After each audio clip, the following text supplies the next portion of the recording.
Bienvenidos talleristas, hoy vamos a hablar de la fantasía épica, un género de lo fantástico que tiene mucha influencia en la literatura contemporánea y que se lo suele llamar high fantasy o alta fantasía.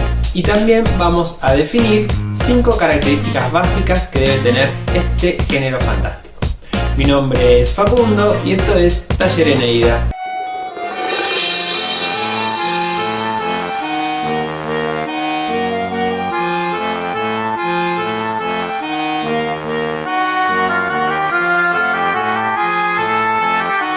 Bueno, sobre lo fantástico clásico, lo extraño y lo maravilloso ya estuvimos hablando en otro video que se los dejo por ahí arriba si lo quieren ver.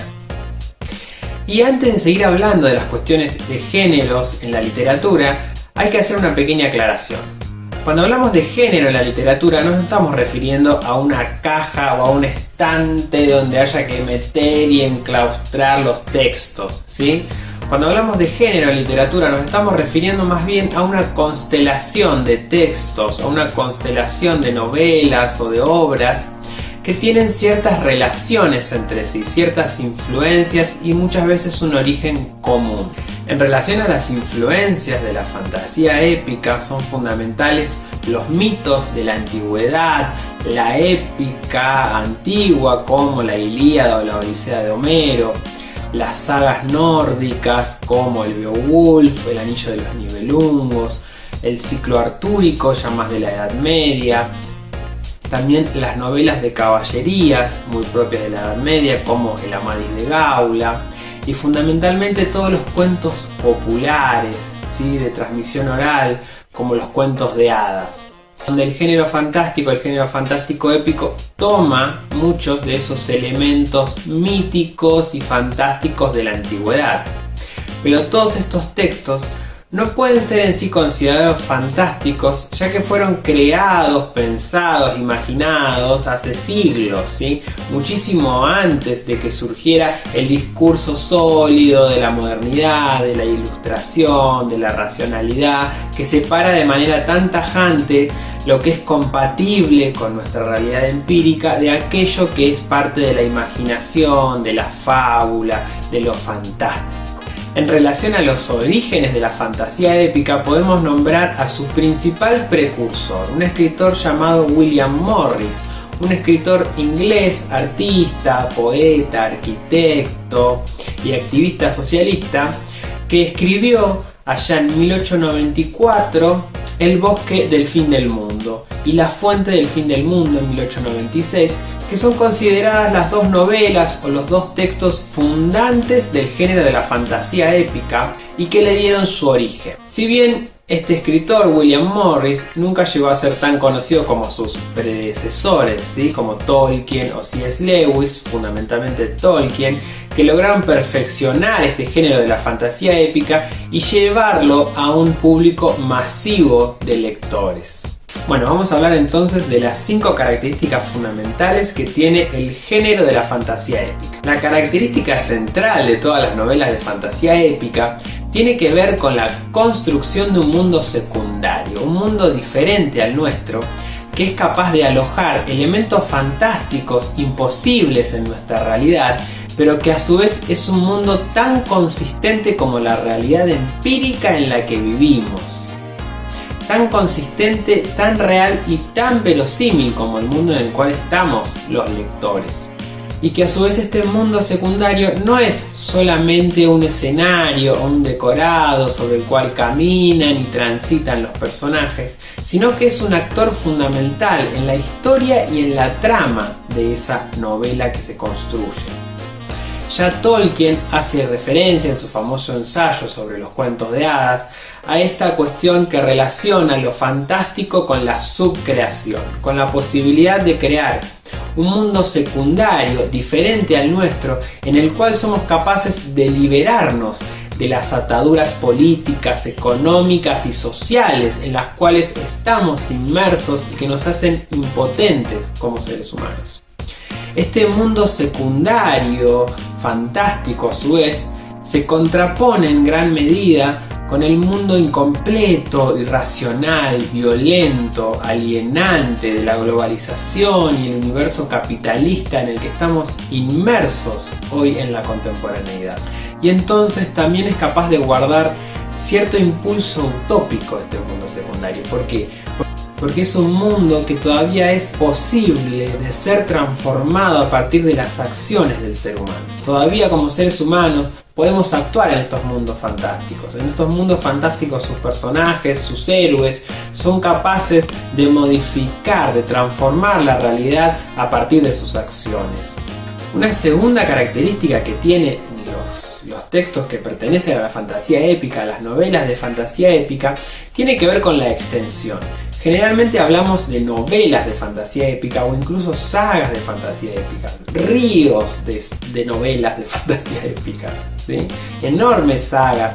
¿Por qué? Porque es necesaria toda esa extensión textual para que se pueda desplegar ese mundo secundario, con todos esos contenidos geográficos, políticos, históricos, que le dan la profundidad a ese mundo secundario para que se pueda desplegar y como lectores nos permita sumergirnos en ese mundo que a su vez adquiere de esta manera la consistencia de la realidad en la que estamos inmersos. Una tercera característica fundamental de la fantasía épica tiene que ver con su estructura argumental, fundamentalmente con la idea del viaje del héroe, ese prototipo argumental que ya se encuentra incluso en la novela de William Morris, en La fuente del fin del mundo, donde ese personaje principal, el héroe, es el que tiene que viajar a través de todo este mundo, esta construcción fantástica, hasta llegar a esa fuente mítica. El viaje del héroe es un arquetipo que está fundamentalmente influenciado e inspirado en la propia historia de los mitos también de la antigüedad.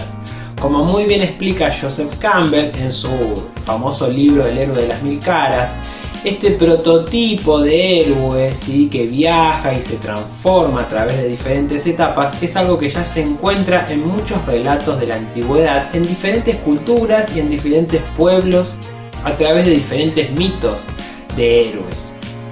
Este viaje no siempre es necesariamente un viaje físico solamente, sino que generalmente también es un viaje de transformación, que hace que el personaje, ese héroe, vaya cambiando, vaya descendiendo a los infiernos y emergiendo o renaciendo de alguna manera transformado, modificado.